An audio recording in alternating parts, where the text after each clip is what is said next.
আসসালামু আলাইকুম। তো সবাই কেমন আছেন? আমিও ভালো আছি। সো বন্ধুরা, আজকের ভিডিওতে আপনাদের সাথে আমি যে জিনিসটা দেখাবো সেটা হচ্ছে কীভাবে আপনারা টিকটকের পাসওয়ার্ড যদি আপনাদের মনে না থাকে বা ভুলে যান, কীভাবে আপনারা টিকটকের পাসওয়ার্ডটা বাই করবেন সেটাই কিন্তু আজকে দেখাবো। তো এই ভিডিওটা আপনারা অবশ্যই শেষ পর্যন্ত দেখবেন। আপনারা যদি এটা ফেসবুক পেজ থেকে দেখে থাকেন তাহলে অবশ্যই ফলো দিয়ে রাখবেন, এবং যদি এটা ইউটিউব চ্যানেল থেকে দেখে থাকেন তাহলে অবশ্যই সাবস্ক্রাইব করে বেল আইকনটি বাজিয়ে দিবেন।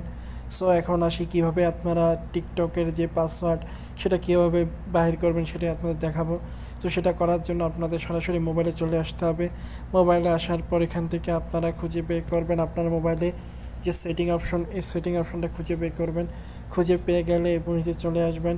নিচে আসার পর এরপর আপনারা দেখতে পারবেন এখানে প্রাইভেসি বলে একটা অপশন আছে, আপনাদের ফোনেও থাকবে।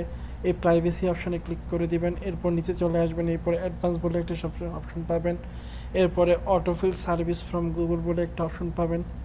তো অনেক সময় দেখবেন যে এই অপশনটা কিন্তু অফ করা থাকবে, আপনারা এটাকে অন করে নেবেন। যদি অফ করা থাকে অন করে নেবেন। অন করার পর এরপরে দেখতে পারবেন যে পাসওয়ার্ডের একটা অপশন আছে, এখানে ক্লিক করে দিবেন। এখানে ক্লিক করলে আপনাদের সামনে কিন্তু আপনাদের বিভিন্ন পাসওয়ার্ডগুলো এখানে চলে আসবে। তো আপনারা চান যে টিকটকের যে পাসওয়ার্ড সেটা যদি দেখতে চান তাহলে টিকটকের যে পাসওয়ার্ড এখানে ক্লিক করে দিবেন।